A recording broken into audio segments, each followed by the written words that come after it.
आज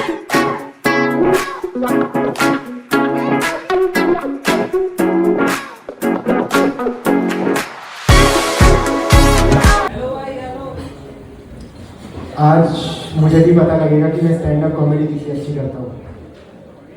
मैं ना ज़्यादातर अपने दोस्तों पे डिपेंडेंट रहता हूँ क्योंकि स्टैंड अप कॉमेडी बहुत खतरनाक फील्ड है। कब किस पे जोक मार दो, कब पिट जाओ पता भी नहीं लगता। इसलिए मैं अपनी ऑफिस की जनता अपने साथ ले जाता हूँ।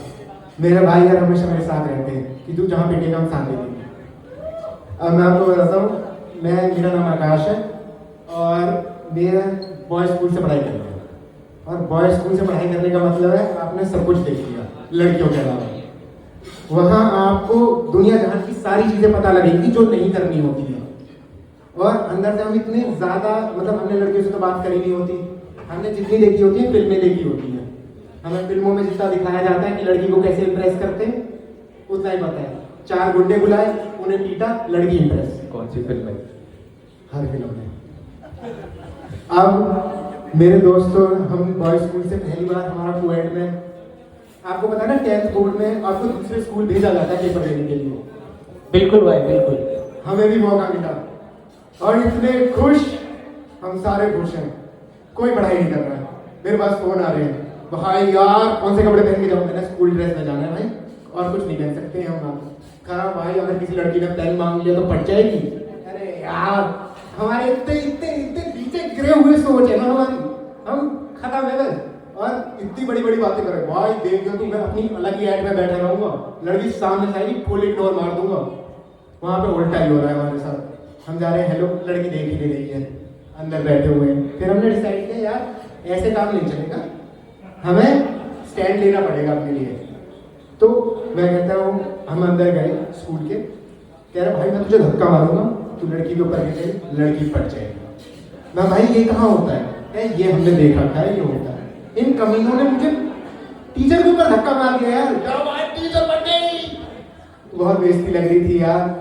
फिर मेरे घर वालों को लगा यार ऐसे तो काम नहीं चलेगा। एक तो हमारे कॉन्सेप्ट मेरे इतने हिले हुए हैं ना, हमें आज तक सिखाया गया है कि बच्चे भगवान का रूप होते हैं। मैंने दिल पे ले लिया था, अब भगवान कभी जमीन पे पैर नहीं रखते हैं, भगवान बैठते हैं बेड पे। नीचे घर वाले आवाज दे रहे हैं, बेटा ये मोटर चला दे। मैंने कहा प्रभु अभी आराम कर रहे हैं, प्रभु नहीं उठेंगे।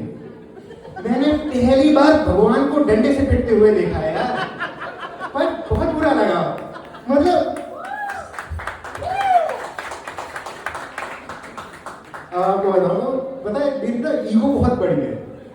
हम घर वालों के साथ बैठे हुए थे ऐसे, और मेरे घर वाले ना हमेशा हमें एक चीज सिखाई कि बार्गेनिंग करनी चाहिए, कहीं भी जाओ बार्गेनिंग करो। और मुझसे होती नहीं है, मैं कहीं भी जाता हूँ 100 के 200 दे के आ जाता हूँ। पापा तो बड़ा नालायक है तू, पागल है, तुझसे कुछ नहीं होगा। मैंने ईगो पे लग गई, मैं पेट्रोल पंप पे बार्गेनिंग कर रहा हूँ। अब मुझे ये नहीं समझा अब पापा मुझे पीट क्यों रहे हैं? बार्गेनिंग सही तो कर रहा हूँ, मैंने कहा 200 ले ले यार, 5 लीटर पेट्रोल डाल दे। वो पीट रहा है, वो तो पीट ही रहा है, पापा क्यों पीट रहे थे? मुझे समझ नहीं आया। इन घर वालों की हम चाहे कितनी भी ख्वाहिशें पूरी करते, ये हमसे कभी खुश नहीं हो सकते। फिर मैंने सोचा, मैंने कहा अब ऐसे काम नहीं चलेगा, मुझे घर वालों को खुश करना पड़ेगा। तो मेरी बहन ने मुझे बहुत तंग कर दी थी, तो मैंने कहा इसको खुश करने के लिए चलो रैप लिख देता हूँ इसके ऊपर, क्योंकि जहाँ भी मेरे कुछ जोक नहीं चलते ना मैं रैप कर देता हूँ। तो मैंने उसके ऊपर रैप लिखा, कहता हूँ आलसी एनोइंग एरोगेंट ऐसा कर दिखा, ऑलराउंडर भैया अपने भैया को मस्ती का बात का पतंगड़ बेशरम बेयार बेच की अकल 20 मिलियन रुपये, चाची की चमची छोड़ तुझसे क्या लड़ाई करूँ, चाटा पड़ेगा मुंह पे चूकी आवाज आई। तो ये मैंने बहन को सुनाया और ये घर वालों ने भी सुना। तो पता नहीं उन्होंने मतलब तारीफ के दौर में मुझे चप्पल और जूतों से स्वागत किया। मुझे समझ नहीं आया था कि मैं पिट क्यों रहा हूँ। रैप में तो कोई कमी नहीं लगी मुझे, रैप तो बढ़िया ही था मेरा। Thank you.